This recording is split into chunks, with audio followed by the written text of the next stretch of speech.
पूर्णमदं पूर्णमिदं पूर्णात् पूर्णमुदच्यते पूर्णस्य ओम शांति। ओम गुरुर्ब्रह्मा गुरुर्विष्णु गुरुर्देवो महेश्वरः गुरु साक्षात् परब्रह्म। ओम निधे सर्वविद्यानां विषये भवरोगिणां गुरुवे सर्वलोकानां दक्षिणामूर्तये नमो नमः।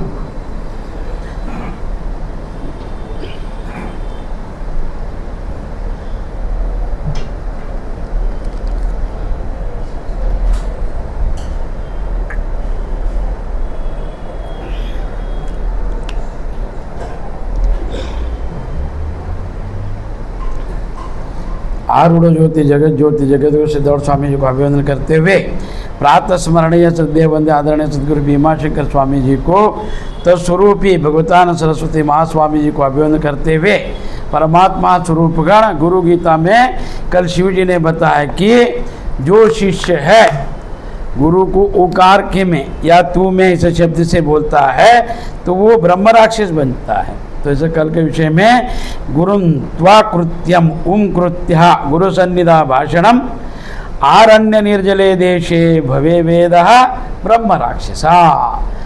तो वो जो ब्रह्म राक्षस कैसा गुरु चाहे जैसा भी वो ज्ञाता आपको ब्रह्म ज्ञान देने वाला, तो ये लोक और परलोक का जो ज्ञान देता है, ये लोक और परलोक जिससे सुधरता है, ऐसा गुरु देवता को गुरु को भगवत स्वरूप मानना चाहिए। तो भगवत स्वरूप ही है, भगवान है, ऐसा जो शिष्य जानता है तो उसी को तत्व जानने में आएगा। गुरु में अगर भेद देखा, गुरु को मनुष्य माना, ध्येय माना, इंद्रिय माना या सामान्य मनुष्य माना, अपने जैसा ही अगर मान लिया तो बुद्धि भ्रमित हो जाता है उसका। फिर वो बोलेगा ये तो चलता है फिरता है, गुस्सा करता है, खाता है, पीता है, सोता है। तो ये उसमें अवगुण को देखकर वो निंदा चालू करता है। तो इसके लिए ऊकार के रूप में अगर बोला तो और मैं शब्द अगर उपयोग किया गुरु के लिए तो निर्जल आरण्य में है ब्रह्म राक्षस बन जाते हैं, जिसको पानी भी नहीं मिलेगा। तो ऐसा वो देश में चला जाएगा। तो आगे कहते हैं कि अद्वैतम भावेय नित्यम सर्व अवस्थम सुसर्वदः कदाचिदापिनो कुर्यात् अद्वैत सन्निधो। तो यहाँ पर क्या बोला है, गुरु सन्निधि में सदा और सर्वदा कोई भी अवस्था वो आपको ब्रह्म ज्ञान प्राप्त हुआ है, आप अद्वैत सिद्धि को प्राप्त किया रहेगा।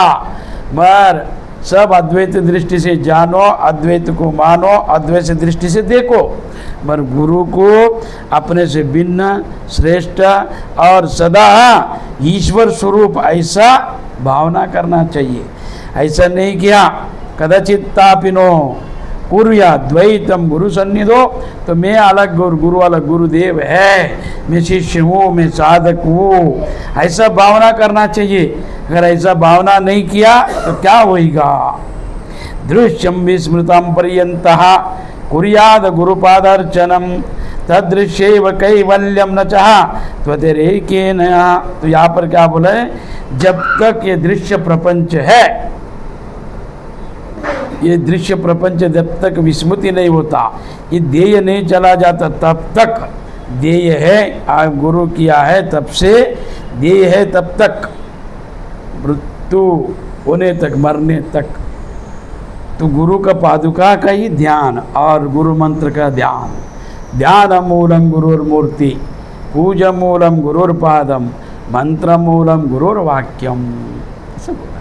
तो जो ध्यान मूलम गुरुर्मूर्ति, तो ईश्वर का ध्यान या कोई भी उपाधि का सगुण देवता का अगर वो ध्यान करता है तो शिष्य बनने के बाद केवल गुरु का ही मूर्ति का ध्यान करना चाहिए। ध्यान मूलम गुरुर्मूर्ति, पूजा मूलम गुरुर्पादम। और पूजा करते हुए तो पादुका को रख के, पादुका यानी वो प्रकट है, गुरु कोई जन्म नहीं लेता, पृथ्वी पर घूमने को आया है और वो जैसा उसका काल हो जाता है चला जाता है। इसके लिए गुरु अव्यक्त है, गुरु जो है दृश्य रूप नहीं है, प्रकट है, उसके लिए उसको पादुका बोला है। पादुका ही पूजा जाता है, ईश्वर का वो, गुरु का वो, किसी का भी। तो अर्चना पादुका का किया जाता है, नमस्कार पादुका को, दृष्टि पादुका, ध्यान पादुका का। तो ऐसा ये गुरु पादुका ये शिष्य का हृदय में रहना चाहिए, अन्य नहीं। तो वो सेवा करते रहना चाहिए जब तक ये शरीर है। तो ये स्मृति नहीं होना चाहिए कि प्रपंच जो है माया रूप है, प्रकृति स्वरूप है, और वो स्वतंत्र सत्ता नहीं है। प्रपंच वो ईश्वर का आधीन है, ईश्वर ही माया से इसे बनाया है। तो आपका जो शरीर है ईश्वर ही देह के रूप में परिवर्तित हुआ है। तो ये देह जो नाम रूप से दिखाई देता है वो जड़ है, मगर उसको चलाने वाला जो चैतन्य है वो शाश्वत है, अनंत है, अखंड है। ऐसा जो गुरु बताता है ब्रह्म रूप है, ब्रह्म समान है, ब्रह्मा ही है, उनसे कोई भेद नहीं है। तो भेद नहीं देखने का शिष्य। और आजकल तो कुछ वस्तु के लिए भी भेद देखता है। कोई बोला अगर तुमको पदवी देगा, पैसा देगा, गुरु को बदनाम करो, करेगा? तुमको पैसा चाहिए, पदवी चाहिए, जो नाशवान पदवी प्रतिष्ठा के लिए ब्रह्म ज्ञान देने वाला गुरु को भी तो शिष्य द्वैत भाव रहने से तो क्या करता है, वो तत्व नहीं जानता है। तो केवल अभी पदवी प्रतिष्ठा पैसा से सुख मिलता है, सब उसका भाव है। तो उसके लिए वो क्या करेगा, तो गुरु को, प्रतिष्ठावान जो गुरु होता है उनको बदनाम करेगा, तो वो ब्रह्म राक्षस बनता है।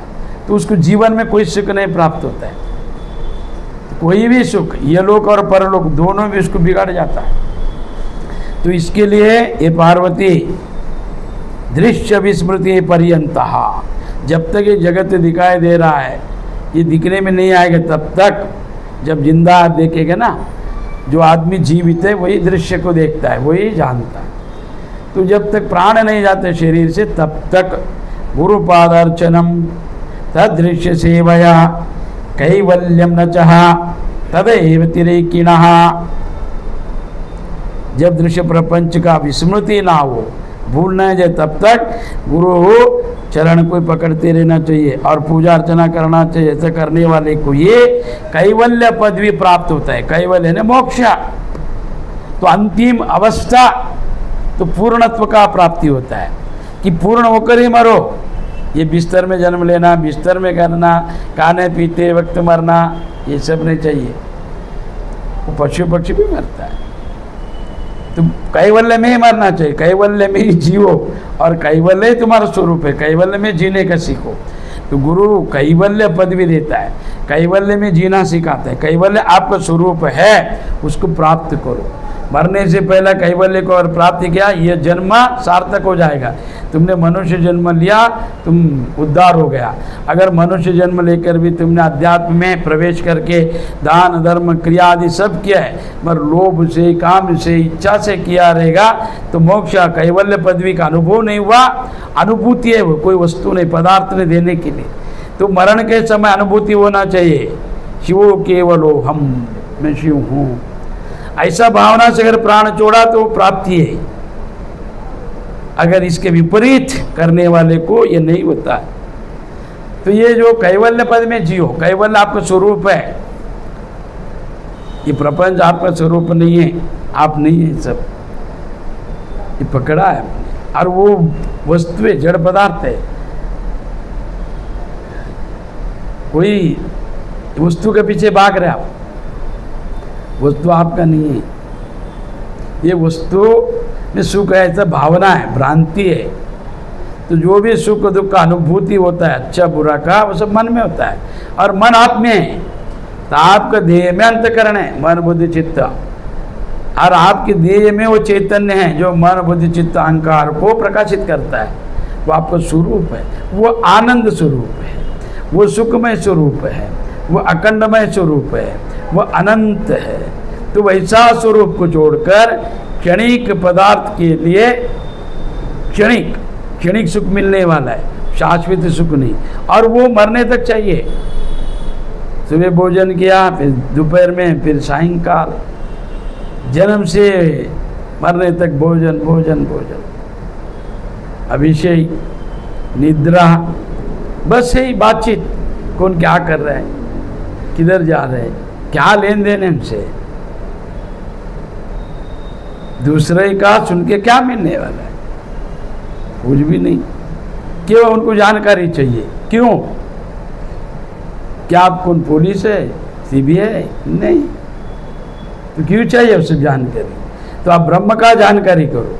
आपका जो स्वरूप है, आप जन्म लिया किस लिए? तो केवल ये श्री पुत्र धनादि के लिए नहीं। और इतना कष्ट, इतना पहाड़ जैसे दुख को अपना है बोझा लिया है, किसके लिए और क्यों?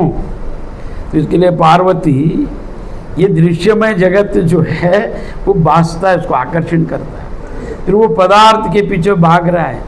जैसे एक आदमी को बैल खरीदने का था, तो फार्मर है वो, खेती करने वाला, तो बैल चाहिए था।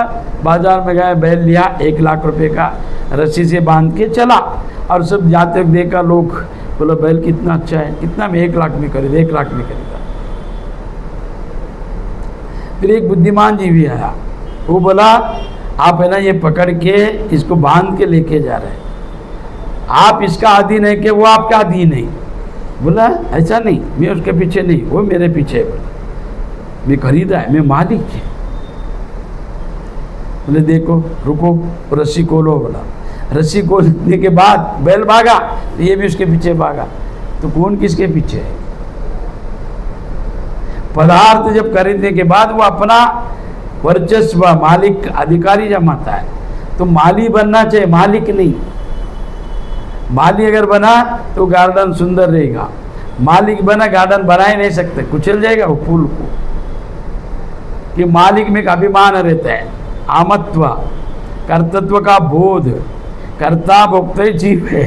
जीव का अर्थ क्या है? मैं करता हूँ, मैं भोगता हूँ, ये मेरा है, मैंने खरीदा है, मैंने अपनाया है, मैंने ये सब लिया है। तो जीव वो जीना चाहता है कि इस पदार्थ से सुख मिलेगा, इसके लिए वो पदार्थ को संचित करता है। कि उसको लगता है कि जितना पदार्थ रहेगा उतना सुख रहेगा, और जितना पदार्थ रहेगा उतना वो भ्रमित हो जाता है, भ्रष्ट हो जाता है, उतना उसके अंदर का व्याकुलता बढ़ता है, चिंता बढ़ता है। मगर उसको सब पदवी चाहिए, जितना अधिक उतना उसको लगता है सुखमय होएगा। नहीं, अज्ञानी कभी पदार्थ से सुख नहीं पाएगा, और ज्ञानी को पदार्थ कभी सुख नहीं देगा। देखो जीवित व्यक्ति स्वर्ग और नरक के बारे में बता नहीं सकता है, वो गया ही नहीं है, वो जा नहीं सकते जीवित शरीर नरक और स्वर्ग में। और मरा हुआ कोई आके बताया ही नहीं है। कोई भी गया है स्वर्ग में या नरक में, पर बताया ही नहीं। और जो मरता है सबको है ना, कितना भी बड़ा पापी रहने दो, उसको लिखता है क्या? स्वर्गवासी, नरकवासी नहीं लिखेगा। अगर लिख के देखो वाद होगा। प्रत्येक आदमी अपने को श्रेष्ठ, पुण्यात्मा, ज्ञानी मानता है, मगर वो सिद्ध होना चाहिए। कैसा? उसका आचरण में, कर्म में, उसका मन में ज्ञान प्राप्त होना चाहिए, तभी वो मोक्ष प्राप्त करेगा। कैवल्य पदवी में जीना चाहिए। कैवल्य यानी सबके साथ रह के अकेला रहना, निस्संग बनना, संग में रहना चाहिए, निस्संग होना चाहिए। तो व्याकुल नहीं रहेगा, कोई पदार्थ, कोई वस्तु, कोई भी विषय उसको सताएगा नहीं। पर ऐसा नहीं है, वो है ना संग करने जाते, खरीदता है विषय को, और वो जोड़ता है सबको, मित्र बना लेता है, पत्नी बना लेता है, पुत्र प्राप्त करता है, फिर वो खेती, काम, धंधा, वो सब चाहिए उसको। वो जितना भी पदार्थ है उसने वो पदार्थ में सुख ऐसा भावना कर कर उसको जोड़ा है, उसने तदात्म कर लिया है।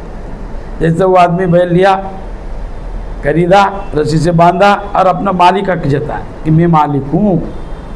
फिर जैसे रस्सी छोड़ा, पशु किसी का ये नहीं है, उसको मालूम नहीं मालिक भी, वो जिसका अधीन रहेगा उसका काम करेगा। तो छोड़ दिया, वैसा भाग गया वो। तो ये पीछे भागा, मेरा बैल, मेरा बैल, मेरा बैल। ऐसा प्रत्येक व्यक्ति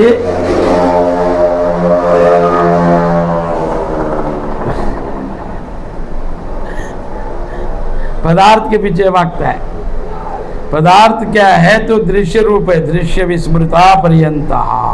तो ये सब दृश्य कभी विस्मृत होता है जब देह में रोग आता है, जरा होता है, सब उसके सामने रहेगा, मगर वो कोई वस्तु साकार नहीं करेगा, विस्मृति हो जाएगा। फिर उसको लगता है कि ये सब मैंने जो किया ये मेरा नहीं था, मोह में किया। तो इसके लिए पार्वती है कुरियात गुरुपाद अर्चनम। तो ये दृश्यमय जगत जब विस्मृति हो जाता है तब तक तुम उस गुरु को भूलो मत, उस चरण को, और कैवल्य में जीना चाहिए। कैवल्य ने केवल अपना स्वरूप को जानना, स्वरूप में स्थित रहना, साक्षी भाव से जीना।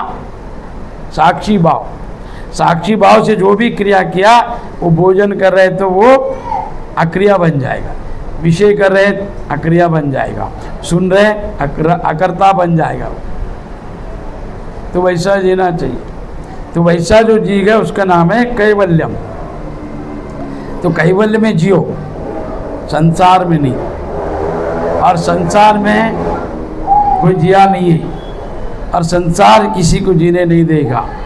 संसार का नाम है नाश करना।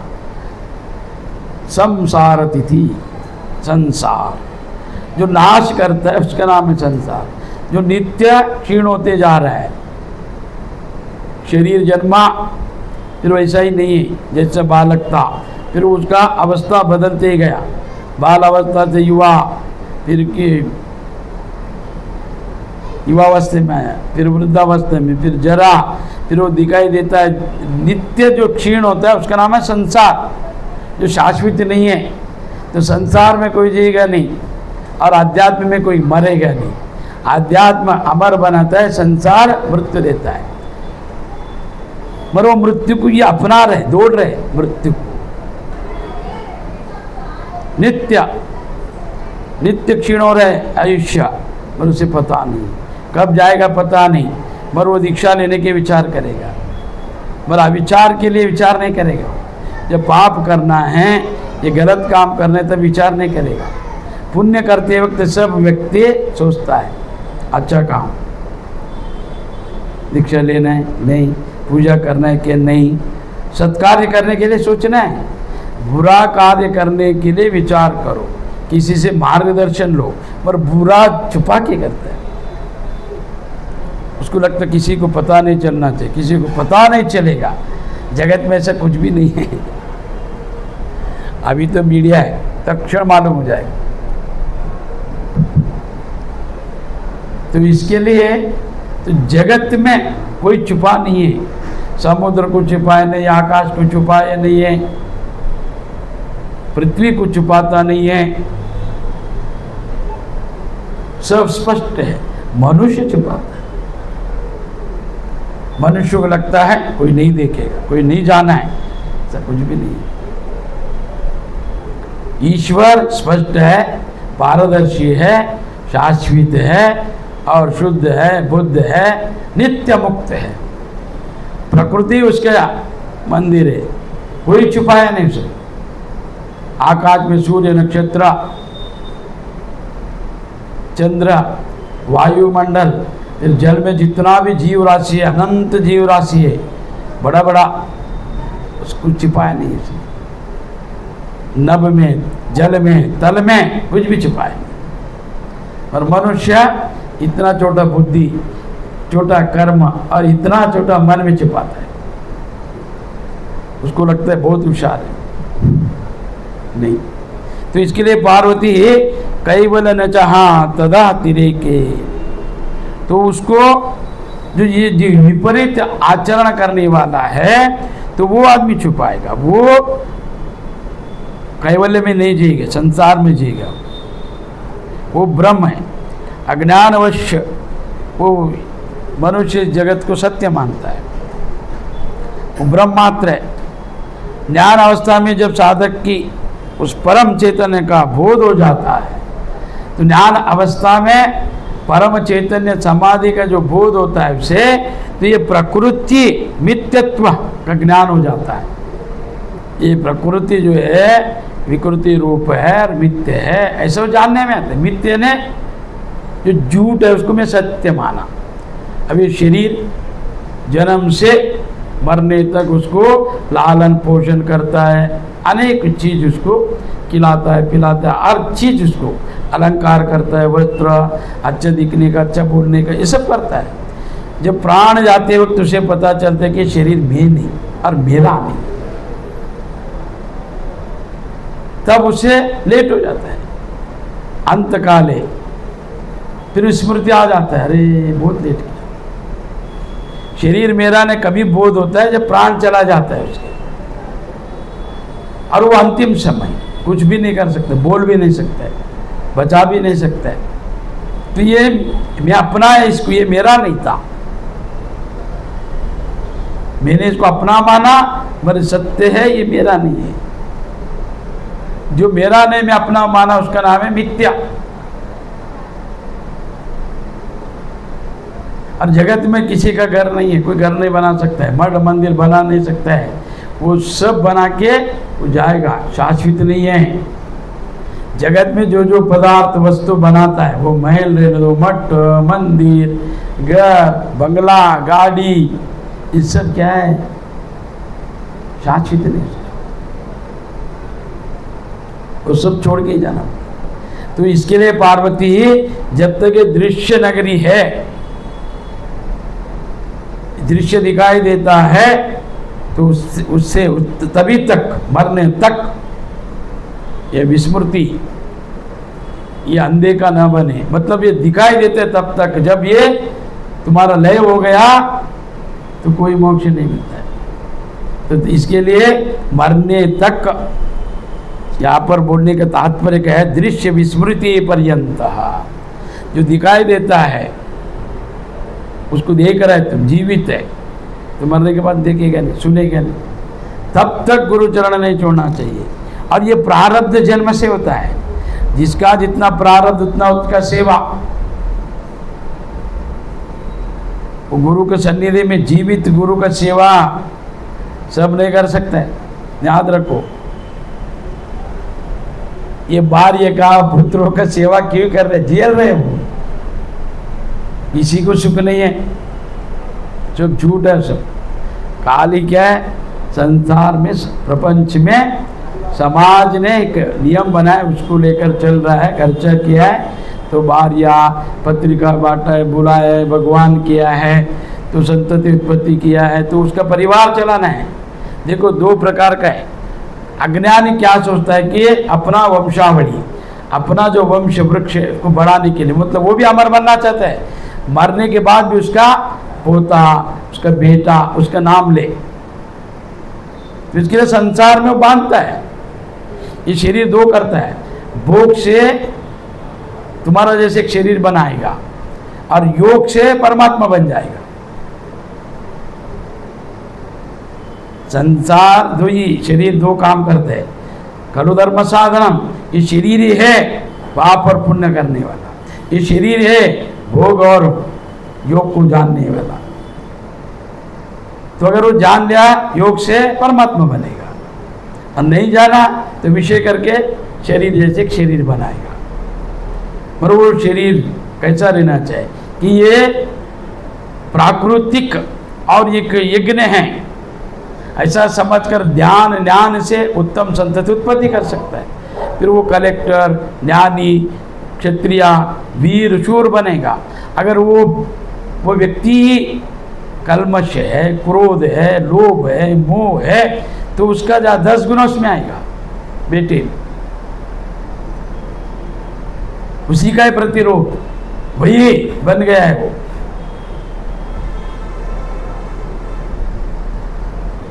पिता ही पुत्र बन गया,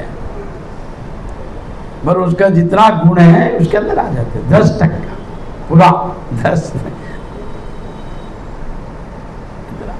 तो इसके लिए दो प्रकार है, दृश्य देखने के लिए एक शरीर तो जन्म दे सकता है, और मोक्ष चाहिए तो वो शरीर से पार हो जाएगा, फिर उतना ही शरीर, आगे वो शरीर धारणा नहीं करेगा, फिर वो कर्म नहीं करेगा, ईश्वर बन जाएगा, उसका नाम है मोक्ष। लिंगदेव भंग माडिद मंगलात्मके पावनात्म मंगलम सद्गुरुवे। तो वो जो देह है अज्ञान, कारण देह वही जन्म का कारण है, तो वो नष्ट जब हो जाता है, नाश जब होता है, फिर उसको जन्म मरण नहीं रहता है, तो वो मोक्ष है। तो इसके लिए करो धर्म साधनम। तो ये शरीर जो है दो, पाप और पुण्य करने का इसके अंदर है शक्ति। अज्ञान से भोग करके एक संतति, और ज्ञान से ध्यान योग साधना करके मोक्ष प्राप्ति। तो वो अपना चुनना चाहिए। तो कैवल्य में जीना चाहिए, तो कैवल्य ही तुम्हारा स्वरूप है और अन्य नहीं। पार्वती आप ही पूर्ण तत्व ज्ञानो गुरु त्यागो भवे तदः भवेते वही तस्मात् काले है विक्षेपत्मुकटकम, ऐसा बोला है। क्या संपूर्ण तत्व ज्ञान भी यदि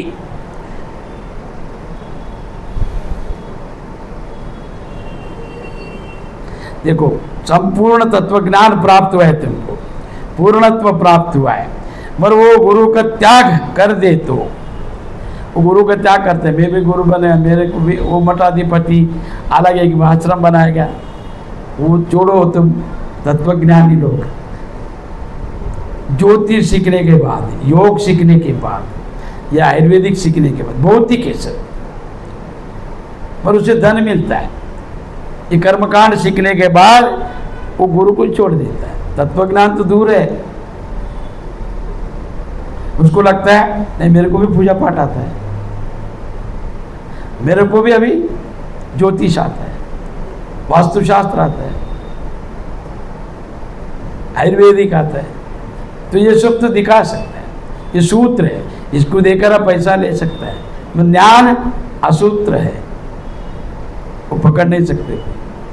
अनुभूति ज्ञान, ब्रह्म ज्ञान जो अनुभव है, कोई पदार्थ नहीं है। तो ऐसा कितना शिष्य लोग है गुरु को छोड़ देता है। तो वहाँ पर उनको स्वार्थता, भक्तिहीनता, मूढ़ता या पदवी प्रतिष्ठा या अध्यात्म को एक धंधा बनाना चाहता है। तो उसको लगता है ज्योतिष, कर्मकांड, भजन ये सब करके मैं पैसा कमाऊँ, नाम हो जाएगा, सब लोग देखेगा, सब बुलाएगा। उसे ये मालूम नहीं वो धन खाने से क्या क्या होता है। गुरु और भगवान के नाम से जो भी धन लेके सत्कार्य नहीं करता है तो उसको रोग आता है, और वो धन है ना नाश हो जाता है, बुद्धि भ्रष्ट होता है, विघ्न आता है, संतति उत्तम नहीं होता है। तो ये सब नहीं करते। सन्यासी को अधिकार है भिक्षा लेना, दीक्षा देना। तो समर्पण कर दो ईश्वर पूर्ण रूप से, फिर उसके नाम से उस लेकर अच्छा कार्य करो।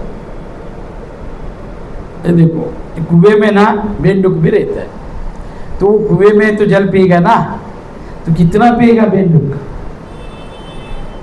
उसका पेट इतना है, इतना ही पी सकते हो, दिन भर पीने तो कुछ नहीं पिएगा। मगर वो क्या किया, बेंडुक कुएं से बाहर आया, बोला ये गाय भी जल पीने को आया है, और ये जल इतना पी रहे, कितना 2 बकेट पिया ये, तो मैं भी पीगा। तो गाय ने 2 बकेट पीने का उसका शक्ति, पी लेगा। एक बेंडुक कुएं में था, वो क्या किया, वो भी पीना चालू किया, जल पड़ गए। वो गाय बनना चाहता था, उतना जल पीने के सामर्थ्य उसमें नहीं है। ऐसा अनेक राजकारण करने वाला जो शिष्य लोग रहता है, तो उसका उद्देश्य ही रहता है समाज, अध्यात्म, ये मित्रों को लेकर अपना स्वार्थ साधने के लिए करता है। वो क्या करेगा, पहला तुम्हारा स्तुति करेगा, तुमको सम्मान करेगा, चाय पिलाएगा, रोज खाना खिलाएगा, वो कचरा डाल देगा बुद्धि में। अगर कोई घर में कचरा डाले तो झगड़ा करेगा ना, अरे क्यों डाला हमारे घर के सामने, निकालो कचरा, दुर्गंध आएगा। मगर समाज में व्यक्ति लोग क्या करते हैं मेरे में, अभी फिलहाल तो उनको लगता है साधु क्यों बना, ये नमस्कार क्यों करके लेता है, भजन से क्या मिलेगा, काम धंधा क्यों नहीं करता है। जो काम धंधा नहीं करने वाला है बोलेगा उसको काम धंधा है ही नहीं, उसको यही काम है बरकाना। फिर वो बौद्ध का नाम लेगा, बुद्धिस्ट, अभी ज़्यादा चल रहा है अपने समाज में। उनको ये पता नहीं कि बुद्धिस्ट भी सनातन है, जो ओमकार का पुनर्जन्म का जो उल्लेख करते हैं वो सब सनातन ही है, पर उन्होंने निरीश्वरवाद का सिद्धांत अपनाया। और शंकराचार्य भी उनसे ध्यान साधना सब सीखा, उनका ये अनुसरण किया है, मगर अद्वैत में ही। तो अभी का लोग क्या करेगा, क्यों मंदिर बनाने, ये क्या नमस्कार करना, क्या दीक्षा लेना, अन्य धर्म को नहीं बोलेगा, क्यों मारेगा फिर। वो मैसेज करेगा आप लोगों को, गणपति मत रखो, पूजा क्यों करेगा, पैसे दूसरे को बोलने को बोलो, नहीं बोलेगा। उसको मालूम है वहाँ पर लोग छोड़ेंगे नहीं, धर्म को बोलेगा तो यहाँ पर कोई बोलेगा नहीं, जो हंसेगा टिंगल करेगा। और जो नहीं खाने पीने वाले को भी खाना पीना सिखाता है, जो प्रयत्न करके देखो कुल धर्म है, जो खाता है पीता है उन लोग का कुल धर्म है। उसे ब्राह्मण एक ही शास्त्र में बोला, ब्राह्मण खाया पिया तो उसका कुल चला जाएगा, भ्रष्ट हो जाएगा, महापाप हो जाए। बाकी लोग को नहीं बोला, क्षत्रिय को राम ने कृष्ण से हमने कहा है, पर उन्होंने जाना है। अभी ये जानने के लिए जो खाने पीने वाला वो छोड़कर अध्यात्म में प्रवेश होगा तो उन लोग को दुखता है, ये क्या कर रहे हैं, क्यों छोड़ रहे हैं, क्या लेन देन है। अभी ज़्यादा तो लोग बोधने से बोला नहीं है, वो शांति, ध्यान, त्याग, दया, करुणा, उनके जैसा कोई नहीं। मगर उन लोग अभी नहीं, अपने ही लोग को, अपने समाज वाले को बुद्धि भ्रमित कर रहे हैं। और ये जितना भी धर्म परिवर्तन करना, पार्टी में जाना, वो संघ करना, इधर दीक्षा लेना, उधर बौद्ध बनना, फिर उधर क्रिश्चियन बनना, उधर जाना, ये सब किसका है, तो शूद्र लोगों का है, बाकी कोई नहीं जाएगा, कि उनको निष्ठा पता ही नहीं है। हमने जो धर्म में जन्म लिया है, जो कुल में जन्म लिया है, उसका उद्धार करना चाहिए, उनको पता नहीं है, उनको राजकरण करना है। और बोलेगा बौद्धिस्ट है, बोलेगा मैं ईश्वर को नहीं मानता है, गणपति रखेगा चंदा के लिए, देवी रखेगा चंदा के लिए, और भजन करवाएगा, सबको बुलाएगा, सत्कार करके भजन करो, सब जाएगा। और बोलेगा बौद्धिस्ट है, तो कैसा है पता है। एक सभा था नास्तिकवादी का, ईश्वर नहीं है, ईश्वर नहीं है बोलने के लिए सभा रखा, और वो सभा पूर्ण रूप से सक्सेसफुल, पूर्ण रूप हो गया, सुबह से शाम तक अच्छा हो गया। तो वो जो सभा का अध्यक्ष था वो क्या बोला, देखो ईश्वर के दया से सब अच्छा हो गया। ईश्वर नहीं है बोलने के लिए इतना बड़ा सभा किया, और अंतिम बोले कि ईश्वर दया से सब अच्छा हो गया। तो ये है, तो यो देखो नास्तिक कोई नहीं है। आस्तिक का अर्थ क्या है, जो मानता है किसको, अपने को, आस्तिक, अपने को जो मानते हैं वो आस्तिक। मगर अभी क्या चला है, अरे मैंने छोड़ दिया गुरु को, उससे कैसे छुड़ाऊं, तो घर घर जाके घूम के बोलेगा मत जाओ, क्या काम है, क्या लेने में, और जो दान नहीं दे वो हिसाब पूछेगा, और जो जब सत्कार्य नहीं किए वही आप लोग को बताएगा क्या सत्कार्य करो। तो ये ऐसा विक्षिप्त जो रहता है पार्वती, तो उनको क्या होता है, आप ही पूर्णत्व ज्ञान, तत्वज्ञानी तो त्यागता है, पर वो त्यागा मृत्यु के समय तो उसको क्या होता है, विक्षिप्त भावना आकर उसका बुद्धि भ्रमित होकर मोक्ष तो नहीं मिलेगा, ये लोक में भी वो सुख से नहीं मरेगा। फिर उसको नाना तरह का व्याधि, नाना तरह का चिंता, अपमृत्यु। तो अध्यात्म सुलभ नहीं है, आग से खेलना ही है। तो ऐसा मत समझो ईश्वर है क्या, तुम है ना, हो गया, ईश्वर क्या है, ईश्वर सब में है,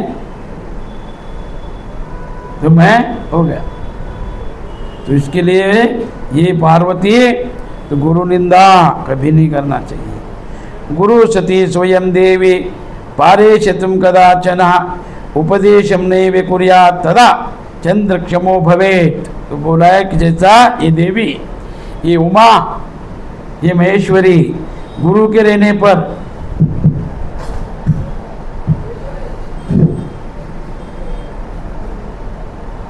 हाँ, गुरु के रहने पर भी अपने आप भी किसी कोई उपदेश नहीं करना चाहिए।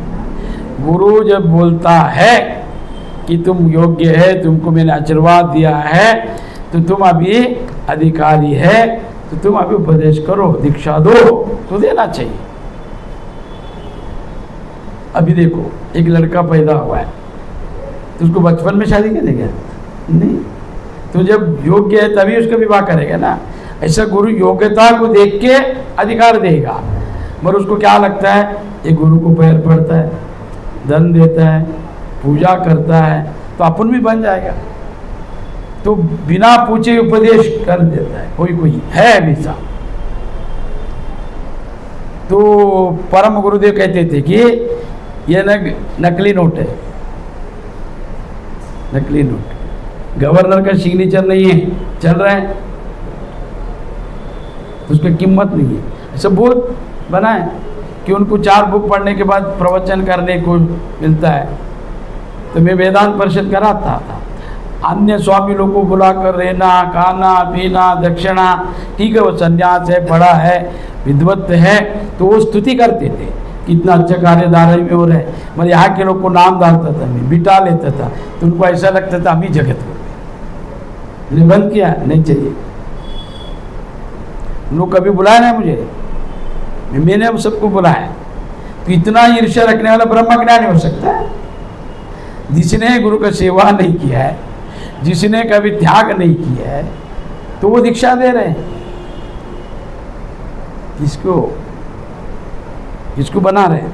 तो इसके लिए पार्वती गुरु सती स्वयं देवी परेशना कदाचन, अपने आप कभी किसी को उपदेश नहीं देना चाहिए। इस प्रकार उपदेश देने वाला ब्रह्म राक्षस हो जाता है।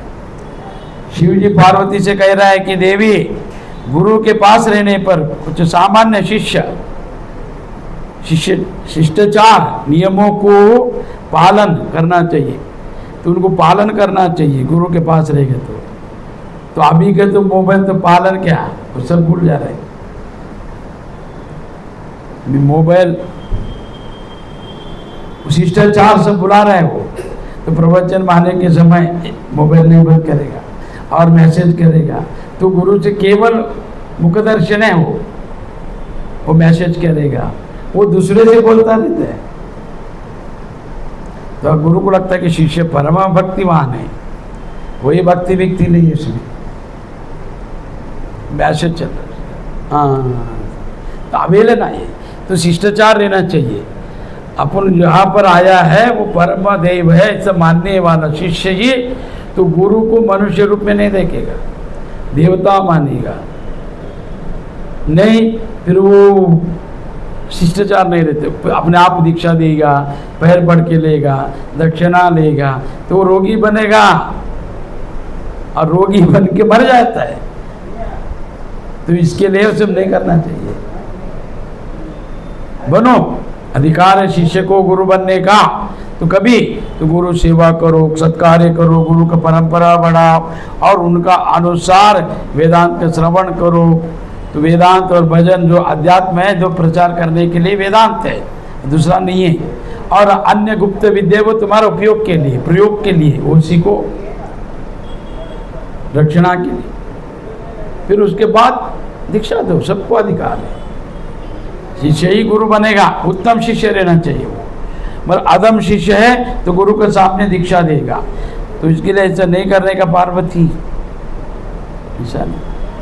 आगे, ना गुरुराश्रमे कुर्यात् दुष्पान परिसरपणम दीक्षाय व्याख्याय प्रभुत्वादि गुरुराज्ञाम करेत। तो जो आदमी गुरु के आश्रम में नशा वो सब नहीं करने का, वो पीता रहेगा, वो कुछ भी करो अपने स्वाघर में, अपने घर में। एक अध्यात्म वातावरण में आपके अंदर के दुर्गुण भी छुपा लो, तो आप जैसा आचरण करेगा, जैसा बोलेगा, जैसा वो देखेगा लोग, तब करो।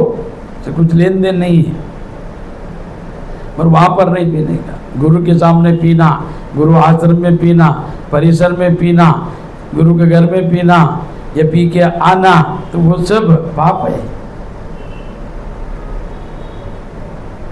पाप है सब, तो सब नहीं करने का। तो वो दुष्परिणाम होता है।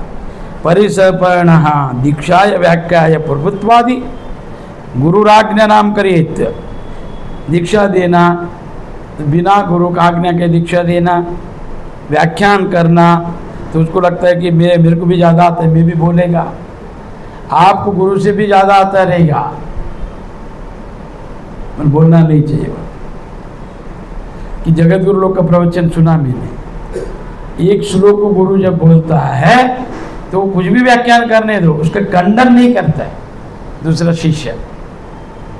फिर वो उसी को लेकर, हाँ गुरुदेव इतना बताया, गुरुदेव ने आगे ये विषय करके उसको लेकर चलता है। वो पटरी डालता है कि आगे, अब ये रेल पटरी इधर तक है तो आगे डालेगा, उसके ऊपर चलाएगा वो। पर ये जो जितना भी सभा है ना, मैंने गया इसमें, जो गली गली में सभा रहते कैसा होता है मालूम में, अरे वो क्या श्लोक बोला, उससे में अच्छा बोलेगा, खंडन करेगा वो। खंडन किसका कर रहे हैं? कृष्ण परमात्मा का। खंडन किसका? परंपरा का होता है। वो अद्वैत सिद्धांत का खंडन होता है, गुरु का खंडन होता है। अद्वैत है, अद्वैत है, उनका संवाद है। शंकराचार्य भी वाद किया, किसके लिए? मंडन के लिए। खंडन किया कि ये असत्य है, इसको छोड़ दो, सत्य को पकड़ो। सत्य स्थापना के लिए उन्होंने वाद किया है। तो वाद संवाद में बदल गया, विवाद नहीं हुआ, तो खंडन मंडन बन गया। पर अभी के जो है अद्वैती, एक ही श्लोक, एक ही तात्पर्य, एक ही ग्रंथ को पढ़ाए, ठीक है, गुरु ने 2 मिनट बोला रहेगा कुछ भी, तो वो क्या करेगा? उसको खंडन करने के लिए, यह ऐसा नहीं है, वो उधर है, जैसे इसने लिखा है सब, तो मैं सब छोड़ दिया। नहीं चाहिए, आप लोग महान हैं, संत है। वो आध्यात्म को ये कहना अपना ये बना है धंधा, और उन लोग प्रचार प्रसार कर रहे हैं। और वो आदमी जो सच है उसको नहीं देखेगा, उसको बुलाएगा नहीं चाहिए। तो ये ऐसा, तो ऐसा नहीं। व्याख्यान भी करो, हमने सुना है जगत गुरु लोग का, वो कोई व्याख्यान नहीं करते। उनको क्या ज्ञान नहीं है? तुमको वेदों का ज्ञान है, पढ़ा है? नहीं। प्रक्रिया ग्रंथ पढ़े 4-5, कोई वेद नहीं पढ़े, कोई शास्त्र नहीं, कोई नियम नहीं, कोई अनुष्ठान नहीं। बस दूसरों के घर पे जाओ, बताओ, प्रचार। उस जनसंख्या बढ़ाना नहीं है, अपने विचार से प्रचार करो और ज्ञानी बनाओ। ज्ञानी, पलायनवादी, युद्ध में पीछे खाने में आगे नहीं चाहिए, युद्ध में पहलाने का। वैसा शूरवीर को बनाओ, नाम रहेगा। ये क्या है? तो इसके लिए पार्वती दीक्षा व्याख्या या प्रभुत्वादि, और ये सब में गुरु और अब शिष्य, गुरु और शिष्य के लिए ये सुनना ही चाहिए। सबका गुण है इसमें, वो गुरु हो या शिष्य हो। तो उन्होंने एक अध्यात्म में गुरु शिष्य का वर्चस्व है सनातन धर्म में, तो सब सुनने का, कोई मत रहने दो, कोई सांप्रदाय रहने दो, तो सुनना चाहिए। तो इसके लिए आगे क्या बोला कि प्रभुत्वादि गुरु आज्ञा ना करिए, और गुरु आज्ञा के बिना व्याख्यान नहीं देना चाहिए।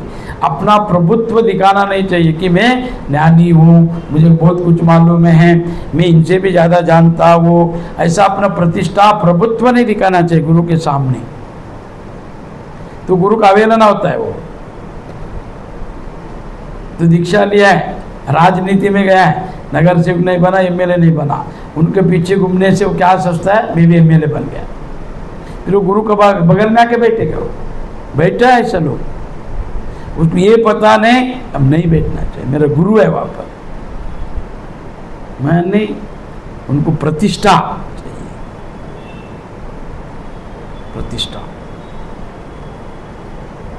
फिर उनको बुलाओ, नाम डालो, शाल डालो, तो नहीं डाला तो झगड़ा लिया है, क्यों नहीं डाला, तो मैं बंद ही किया सबका, कि उनसे मेरे को कोई दान नहीं मिला अभी तक, ना श्रीमंत है, ना समाज है, ना राजकारण से कुछ नहीं मिला, एक दिया तो वो भी ले लिया। तो ये सब बता रहे क्यों, ये गुरु शिष्य का है। अगर आगे वीडियो में सुनेगा तो क्यों सच प्रतिपादन करना चाहिए। अगर गुरु छुपा लिया तो अज्ञान फैल जाएगा। तो ज्ञान आने के लिए आपको बता रहे प्रसंग अवधान ज्ञान, बाकी कुछ नहीं, किसी के पक्ष में विपक्ष में या किसी से द्वेष ऐसा कुछ नहीं।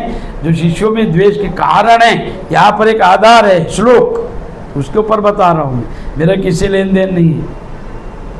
और पहला थोड़ा था, अभी नहीं है, पूर्ण रूप है ना, पूर्ण रूप से मैं शून्य हूँ, कुछ भी नहीं चाहिए। जो है उसको व्यवस्थित करके समाज को देना है, तो वो परंपरा चलाना है। तो इसके लिए गुरु आज्ञा नाम करिए, आज्ञा करने तक, और गुरु को आज्ञा नहीं करने का, ऐसा ही करो। और ये सब निषेध है। व्याख्यान करना, गुरु के सामने प्रभुत्व दिखाना या आज्ञा करना, उनके सामने दीक्षा देना और उनके सामने टहलना या पैर प्रसर के बैठना, ये सब निषेध है पार्वती। गुरु माफ करेगा, दैव माफ नहीं करेगा। दैव तो आगे बोला है नो आश्रम पर्यंजना पाद प्रसरण नाम ना भोगादिकम कुरियात लीलम परिम। तो यहाँ पर क्या बोला है, गुरु के आश्रम में अपना, जब देखो गुरु का आश्रम में रूम दिया है तो ध्यान करो, वहाँ पर साधना करो, अभ्यास करो। तो खाली करके अपना पलंग नहीं डालने का, तो वहाँ पर भोजन करना, विचार करना, या गुरु आए तो पैर पसर के बैठना, तो गुरु को नीचे बिठाकर शिष्य ऊपर बैठना, और गुरु को देख के भाग जाना, ये सब पाप है, नहीं करने का। तो बात करो या मत करो, तो नहीं, तो ये सब पलंग नहीं लगाने का। पर आश्रम काली रूम, तो अभी घर में सब बाल बच्चे भर गए हैं, या आश्रम काली है, चलो उधर पलंग लगा, नहीं, गलत है सब। तो आश्रम किसके लिए थे, विश्रांति के लिए। सर्वत्याग करो, आ जाओ, वहाँ पर साधना करो, सेवा करो, कुछ जानो। आश्रम पिकनिक के लिए नहीं है। ध्यान, साधना, अभ्यास, गुरु सेवा, जाओ 1 महीना रहो, दान दो, सेवा करो, कार्यक्रम करो, आ जाओ। तो कुल देवता को पर्यटन कीर्तन में जाते हैं ना, तो ऐसा गुरु स्थान को काशी मथुरा हरिद्वार मानकर आना चाहिए बिन बुलाए। वो शिष्य का धर्म है। वो शिष्य क्या करता है, कुछ काम रहे तो आएगा, नहीं तो नहीं। तो ऐसा नहीं, वहाँ पर कोई कुल जाति नहीं रहने का, आश्रम सबके लिए है। अगर ऐसा मंदिर है जहाँ पर केवल ब्राह्मण ही जा सकते हैं, वैसा मंदिर नहीं चाहिए। वहाँ पर ब्राह्मण, क्षत्रिय, शूद्र, वैश्य सब जाना का, सबका है, मनुष्य। वैसा आश्रम बनाओ, पर वैसे चलो कि वो अवगुण नहीं रहना चाहिए आश्रम में। आपके मन में रखो, मलमूत्र जैसे छुपाए गर्भ में, तो बाहर मत फेंको। बाहर फेंकने से वो क्या, अशुभ, अशोभनीय, गंदा दिखता है। तो आपका अवगुण आपके पास छुपो। आश्रम में सत्वगुण प्रदान, ध्यान, साधना, अभ्यास, सेवा, कुछ भी नहीं तो भजन करो, नामस्मरण करो। तो ये सब के लिए आश्रम होता है। तो यहाँ पर क्या बोला है, तो गुरु के सम्मुख पैर पसरना नहीं चाहिए, शारीरिक भोग नहीं चाहिए, अन्य लीला नहीं करने का। पी के आया तो गुरु को पीछे आया, गुरु तो शाकाहारी है, तो बोलेगा नहीं मैं आया है तो मुझे खाओ, खिलाओ पिलाओ, तो ये शिष्य का लक्षण है। गुरु के पीछे जाके तुम खाएगा पीगा अविचार करेगा, नाम किसका बदनाम होगा? गुरु का। तो गुरु ने कुछ किया है? उसको तो कुछ भी मालूम नहीं है। और देखने वाला तो गुरु के पास नहीं पूछेगा, जांचेगा नहीं, सत्य जानेगा नहीं, अपवाद करेगा। तो पाप किसको लगेगा? किसने किया सब कार्य? शिष्य ने। गुरु के पीछे आकर खाया पिया जो जो करना है किया, तो लोग बोलेगा अरे इनके शिष्य ऐसा किया। तो बदनाम किसने किया है गुरु को? शिष्य ने। तो इसके लिए शिव को सब मालूम है ना, त्रिकालज्ञ आता है, तो शिष्य लोग का गुरु का सब मालूम है। इसके लिए शिष्य का कि आश्रम में जाकर ये अपना एक कक्ष नहीं बनाने का कि ये मेरा ही रूम है, मेरे सकता है, नहीं, सब आने का। अब सेवक बन के आओ, माली बन के आओ, मालिक नहीं। तो उसको ज्ञान प्राप्त होते पार्वती। तो गुरु के पीछे गया तो हो गए सब, गुरु खर्चा करेगा तो ये खाएगा पीगा, पीछे कुछ भी करेगा, तो नाम किसका कह रहे? गुरु का। वो नहीं करना चाहिए। तो आगे बोला है कि जैसा गुरुणाम सदा सुद्वीपम यद्युक्तम तन्न लंघयेत पुर्यानाग्न्यः दिवाकरो दिवरात्रो दशविधि सन्निधि है ना गुरु। तो गुरु की बात सच हो या झूठ हो, गुरु तुमको सच बोला रहेगा या झूठ बोला रहेगा, किंतु उसका कभी भी उल्लंघन नहीं करना चाहिए। तो मजाक से बोला रहेगा, ये सेवा करता है कि नहीं देखने के लिए, परीक्षा लेने के लिए बोला रहेगा, तो जांचना नहीं है वहां पर। किसको बचाने के लिए बोला रहेगा, जांच नहीं करने का। और दुष्ट लक्षण है कि उसको है ना गुरु को कैसा भी निंदा करने का भाव रहता है, बदनाम करने का भाव रहता है, तो वो एक सब करता है पार्वती। तो ये सच हो या झूठ, किंतु उनके कभी भी उल्लंघन नहीं करने चाहिए। रात और दिन गुरुदेव का आज्ञा का पालन करते रहना चाहिए। रात हो दिन हो तो गुरु का आज्ञा का पालन, और उनके सन्निधि में दास बनकर रहना चाहिए। दास, दासत्व भक्ति सर्वश्रेष्ठ है।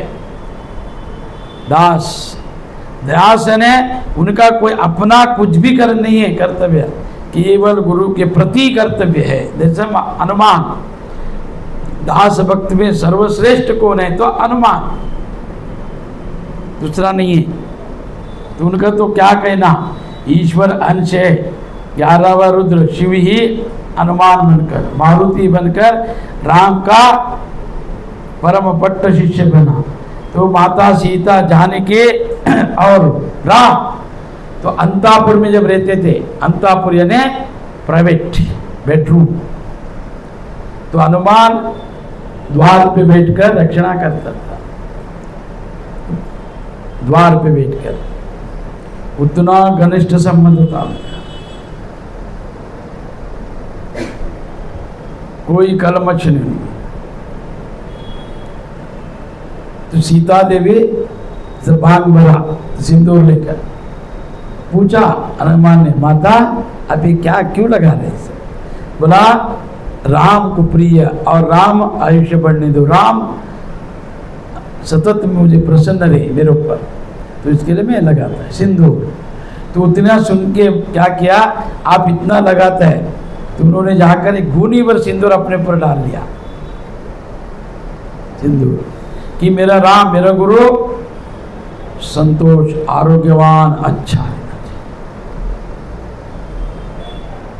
उनका जितना सिद्धि था केवल गुरु कार्य में उपयोग किया, अपने लिए नहीं किया। दास,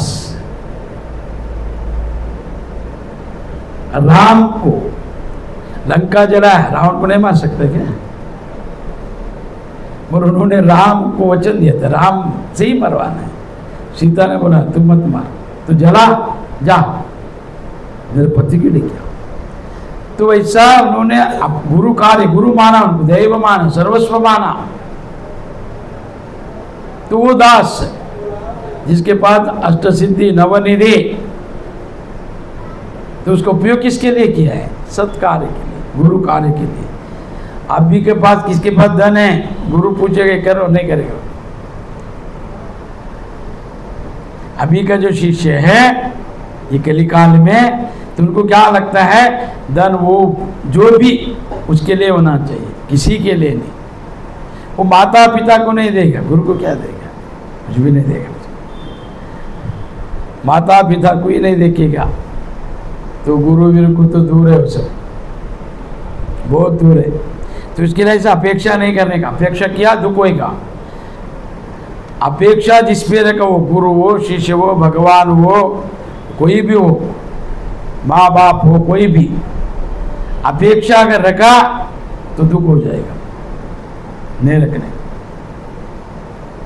अपेक्षा शून्य बन जाओ, किसी से भी मांगो। जान के जो करता है वो ठीक है। तो अगर आपने उनको ज्यादा प्रोत्साहन किया, अपमान करेगा, निंदा करेगा। तो इसके लिए पार्वती कुरियानाग ने दीवा रात्रो दास विनिवेदितम गुरु। तो दिन रात गुरु का सेवा करना चाहिए। अभी का शिष्य ऐसा कुछ भी नहीं है, वो स्त्री का सेवा करेगा। उसको 7 बजे फोन करो, आ जाओ पूजा है, वो नहीं आएगा। स्त्री बोला भागेगा बाइक लेकर, उनको लाना छोड़ना, खिलाना पिलाना। गुरु प्रसन्नम नहीं करेगा वो, स्त्री प्रसन्नम। तो गुरु प्रसन्न करने से वैकुंठ मिलता है। ये लोग परलोक सुधर जाता है उसका, मगर उसमें वो व्यक्ति लगता है, उससे कहे देह सुख नहीं मिलता है। मानसिक सुख, बुद्धि को सुख मिलता है, मगर देह सुख के लिए सब लालायित है। तो इसके लिए वस्तु में, स्त्री में, पदवी में, प्रतिष्ठा में प्रत्येक मनुष्य की इच्छा है जो दिखाई देता है। उसको लगता है कि अभी मैं नगर सेवक बन गए तो सब मेरा आज्ञा पालन करेगा, सब मेरा गुलाम बनेगा। फिर वो पदवी चाहता है कि कैसे मुझे बनाओ और मेरे को वोट डालो, सब मेरा जय जयकार करो, पैसा खर्चा करो, मुझे दो, मत मांगो। मैं बनने के बाद देगा, वो कुछ नहीं देगा, वो बदला लेगा। तो ये भावना है मनुष्य में। अगर हार जीत नहीं होता, ऐसा ही एक ही पदवी के ऊपर कोई 10 साल नहीं रहना चाहिए, 2 बार 3 बार। तो वो प्रत्येक व्यक्ति कोई प्रतिष्ठा चोरी करता है, कोई धन चोरी करता है, कोई ज्ञान, हर चीज को लूट लेता है अज्ञानी। तो इसके लिए पार्वती दिन रात गुरु का सेवा करो। और वो सेवा कैसा रहना चाहिए? ज्ञान में रहना चाहिए, निष्ठा रहना चाहिए। बिना कारण किसको देखने के लिए पैर नहीं दबाने का, वो जरूरत नहीं है। सुनने का ज्ञान, साधना करो। और अभी के शिष्य लोग को तो ध्यान भी नहीं बताने का, तंत्र मंत्र बताने के नहीं, बदनाम करेगा। अभी के शिष्य लोग को वेदांत केवल सरल है, सुनता है, जानता नहीं है, केवल मान रहे, जाना नहीं है वो आत्मा को। एक तंत्र क्रिया है, करने से फल मिलता है, मगर गुरु बताए किया, उसके कार्य हो जाने का बदनाम करेगा। इसके लिए डरता है गुरु लोग, बताता नहीं कि प्रत्येक व्यक्ति में एक स्वार्थता है। वो अपने को सर्वश्रेष्ठ मानेगा। ये चोर भी ब्रह्मज्ञानी मानता है, उसको लगता है नहीं ये मेरा कार्य है, कर्तव्य है, समझेगा। तो इसके लिए पार्वती दिन रात तुम दास के रूप में, तो गुरु सेवा जो करता है उसी को मिलता है क्या तत्व। तदा तमना गुरु द्रव्य भूजिताम कुरे चित्त तदा तुम ग्राह्यम प्राण यतेन लभेत। तो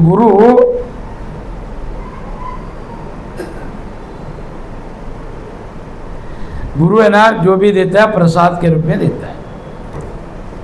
तो गुरु से जो मिला है, तो वो अगर प्रसाद मिला है, वो अगर भोजन करने से या पानी से हृदय को बल मिलता है, प्राण बढ़ता है उसका। वो विभूति रहने दो, जल रहने दो, फल रहने दो, फूल रहने दो, कुछ भी, तो गुरु जब देता है तो प्रसाद के रूप में उसको स्वीकार करना चाहिए। अगर गुरु नहीं देता है, गुरु के नाम से दूसरा कोई दिया, तो उसका उपयोग नहीं करना है।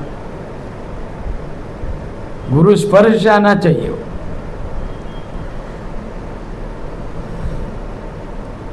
और गुरु जब देता है तो उसको एक गरीब, दीन, दास के रूप में स्वीकार करना चाहिए, विनय से। बल दे रहा है तो हाथ जोड़ कर लेने का, झुक कर लेने का और पीछे हटने का। तो दे रहे हैं, प्रसाद का अवेलन है, तो बिना पूछे खाना, चुपके खाना, ये सब नहीं लेना चाहिए। इसके लिए पार्वती, तो गुरु तत्व तो दुर्लभ है। जो प्राणहीन को प्राण देता है, बुद्धिहीन को बुद्धि देता है, अज्ञानी को ज्ञान देता है, बंद को मुक्त करता है, मगर वो कैसा रहना चाहिए? अधातंचा गुरु द्रव्या, गुरु ने नहीं दिया है तो उसको स्वीकार नहीं करने। गुरु दिया है तो उसको ग्राह्यम प्राणो, तो ये मुझे प्राण है, इसे प्राण मिलेगा, रोग निवृत्त होगा, बुद्धि आएगा, मुक्त होएगा, ऐसा भावना से लेना चाहिए, तो उसको प्राप्त होते। लभ्यते है पादुकासन शयदिम गुरुणाम यदभिष्टिताम नमस्कुर्यात् तत्सर्वं पादभ्य स्मृते कवचितः। तो जो आदमी गुरु पादुका, वो चप्पल गुरु पहना है, आसन गुरु बैठा है, और गुरु जहाँ पर शयन करता है बिस्तर, तो वो गुरु उपयोग करता है नित्य, उसके ऊपर बैठ जाता है, उसको पहन के चला है वस्त्र को, माला को, तो उसके साथ रहता है 24 घंटा। तो उसमें वो चेतना आया है, तो उसको वैसे ही मानकर नमस्कार करना चाहिए, न पैर से लगाना नहीं चाहिए। अगर किसी को गुरु बोलो चप्पल लेके आवाज से, तो हाथ से नहीं लाएगा, वो पैर से अगर लाया तो उसको दुष्ट मानना चाहिए, उसको लगता चप्पल है। गुरु बोला वस्त्र दो, वो नहीं धोएगा। अगर एक राजनेता और एक गुरु शिष्य लोग के साथ गया, कहाँ पर? पर्यटन में, देव दर्शन के लिए, तो उसमें एक राजनेता का, गुरु के शेला और राजनेता का कपड़ा धोया हो कि आगे जाकर एमएलए बनाएगा, वो एक कॉन्टेक्ट देगा, तो उनका सेवा में ही था, गुरु का सेवा नहीं किया। उसको लगा एमएलए का कपड़ा धोने से या उनका स्तुति करने से, उनका लालन पोषण करने से कुछ मिलेगा, कुछ भी मिला नहीं, भ्रष्ट हो गया, सो बेच के गया। तो इसके लिए गुरु का अवहेलना कभी नहीं करने का, कभी भी नहीं। तो स्त्री के सामने, पुत्रों के सामने, ये बंधु बांधवों के सामने, तो क्या करेगा? सेवा नहीं करेगा वो, तो उसमें अभिमान जागृत होता है।